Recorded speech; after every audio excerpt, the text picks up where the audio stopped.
ऐसा है जी, सबसे पहले सभी देशवासियों को मकर संक्रांति की हार्दिक हार्दिक शुभकामनाएं। और मैडम जी, आपने का समापन, इस वर्ष का समापन है, क्या जरूरी भी नहीं समापन हो, क्योंकि अगर आगे ठंड रही और जरूरतमंदों को जरूरत रही, ठंड का मौसम रहा और सहयोग का साथ रहा, हो सकता है प्रोग्राम अभी एक दो और हो सकते हैं।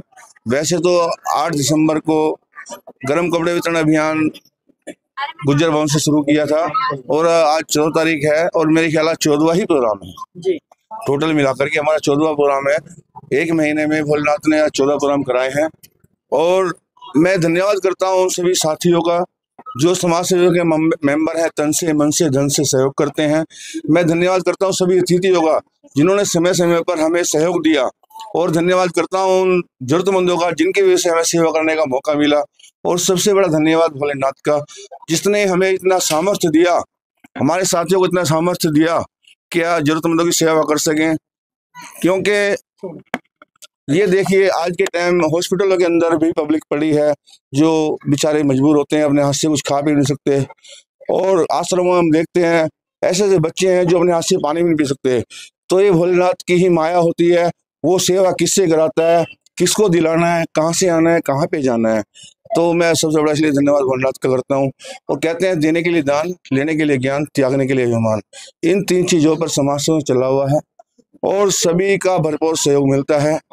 और चाहे नगर कीर्तन के भंडारे लगाने हो, गुरु गोविंद सिंह जी जयंती हो, गुरु नानक देव जी की जयंती हो, चाहे शिवरात्रि भंडारा हो, 28 तारीख की शिवरात्रि आ रही है फरवरी में, और सावन की शिवरात्रि में 8 दिन का कैंप लगता है जिसके अंदर खाना, रहना, सोना, नहाना, 24 घंटे दवाई या चिकित्सा फ्री होती है।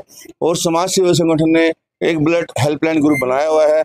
जब भी किसी का फोन आता है, मेंबर को कोशिश होती है ज्यादा उनका सहयोग हो और समय समय पर सहयोगियों के सहयोग से दिव्यांगों का हाथ रिक्शा अभियान चलता रहता है। जो कोई भाई इलाज नहीं करा पाता उसमें भी सहयोग होता है। और जो जरूरतमंद बेटियां जिनके बाप नहीं होते, जिनका करने वाला नहीं होता, तो संगठन की कोशिश होती है ज्यादा से ज्यादा बेटों की शादी कराई जाती है। और जितने भी धार्मिक आयोजन होते हैं, समाज की कोशिश होती है सबसे अग्रणी रहने की। क्योंकि कहते हैं देने वाला तो भोलेनाथ है, कहते हैं करने वाले आप हो बाबा, मेरा नाम हो रहा है बाबा, आपकी कृपा से सब काम हो रहा है, करने वाले आप हो बाबा, और समाज सेवा का नाम हो रहा है। और देखा होगा लॉकडाउन के अंदर कहते हैं ना, धन दौलत की आदमी पीछे भागता है।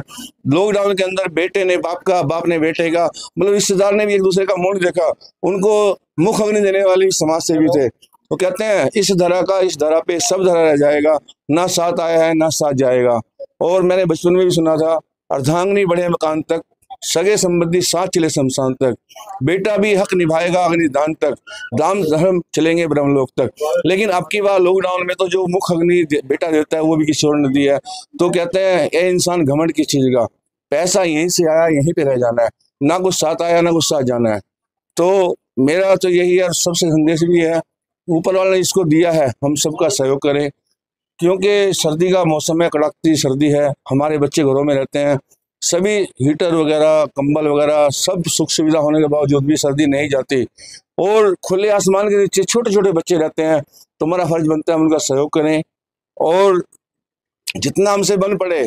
क्योंकि कुछ भी साथ नहीं जाना, और कहते हैं ना अगर साथ नहीं जाना, लेकिन मैं कहता हूँ साथ जाना है। जैसे हम अमेरिका जाते हैं या दुबई कहीं भी जाते हैं विदेश में, तो वहाँ की करेंसी होती है, वो करेंसी चेंज करानी पड़ती है। ऐसे ही ऊपर वाले हमें यहाँ की करेंसी दी है, हम इस करेंसी को दान करके चेंज कर सकते हैं जो ब्रह्मलोक में चलती है। तो कहते हैं ना साथ नहीं जाता साथ जाता है, जो हमारी कर्म है, अच्छे कर्म है, बुरे कर्म है। दूसरी बात मैं कहना चाहूंगा, किसी ने अगर 2 रुपए किसी को भी दान दिए हैं उसको सही ढंग से लगाएं, क्योंकि जिसने 2 रुपए दान दिया है उसका धर्म लग चुका है। बाकी आगे जो लगाने वाला है उसकी जिम्मेदारी बनती है, अगर वो सही जगह लगाने का तो वो धर्म का अधिकारी है, अगर उसका दुरुपयोग होगा वो पाप का अधिकारी भी है। तो मैं सबसे ये अपील भी करता हूँ कि हम अपना भी पैसा अच्छी जगह लगाएं, जो हमें कोई और दे उसको भी अच्छी जगह लगाएं।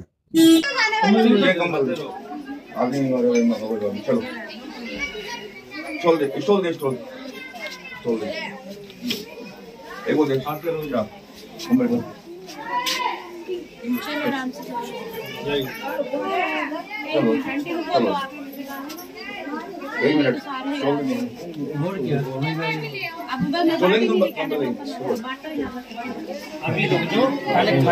धन्यवाद आप सबका कि आप लोगों ने हमारा इतना साथ दिया। जो हमारा ये प्रोग्राम है 8 दिसंबर से शुरू होगा, आज 14 जनवरी। आज ना तो हम इसे समापन कहेंगे, ना हम इसे कहेंगे कि भी हमारे ये एंड है, क्योंकि सबसे बड़ी बात है कि जरूरतमंदों की सेवा करना है। जैसे जैन साहब ने कहा है कि यदि हमारे पास आवाज़ आती है, कैसे पुकार आती है कि जरूरत है, तो हम वहाँ पे पहुँचने की पूरी कोशिश करेंगे। इसके पश्चात धन्यवाद है कि भी हमारे जितने भी सहयोगी है, हमारे साथी हैं, हमारे अतिथि विशिष्ट है, उन सबको बहुत बहुत धन्यवाद। और उससे ज़्यादा धन्यवाद आप लोगों का कि आप लोगों की वजह से हमारी आवाज़ जन जन तक पहुँच रही है, जिसकी वजह से लोग हमारे साथ जुड़ रहे हैं। देखो, अभी जैन साहब ने सबसे बड़ी बात बोली थी कि भी ना तो आदमी खाली आता है, ना आदमी खाली जाता है। ये बात बिल्कुल सत्य है। आदमी अपनी किस्मत साथ लेके आता है और अपने जो अच्छे बुरे कर्म साथ में लेके जाता है। तो सभी से अपील है कि भी जो भी जिसको जो दान दक्षिणा अपनी तरफ से दे रहा है, वो तो अपनी तरफ से दे दिया उसने, बट यूटिलाइज करने वाले पर डिपेंड है कि उसने कैसे उसे यूज किया, उसने उसे अच्छे कर्म में किया है, कैसे किया है। तो जो भी दे रहा है उसको अच्छे से दो, ताकि सबकी जरूरतमंदों के काम आए। देखो, ये तो हमारा एक छोटा सा प्रयास है कि हम किसी जरूरत पूरी नहीं कर सकते कभी भी जी, क्योंकि ये जो भी है, ये तो हम कोशिश करते हैं कि भी उनको हम थोड़ा सा अपनी तरफ से राहत पहुंचाए। धन्यवाद जी। रुक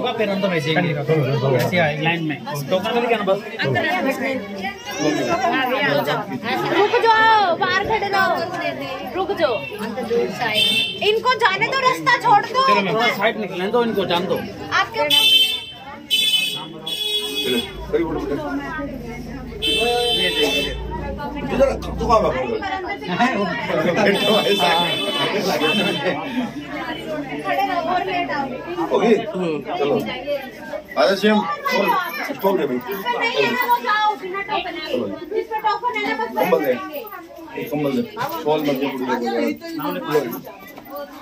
इनको जाने दो, ये रास्ता तो दे दो बेटा, रुक जा, बाहर।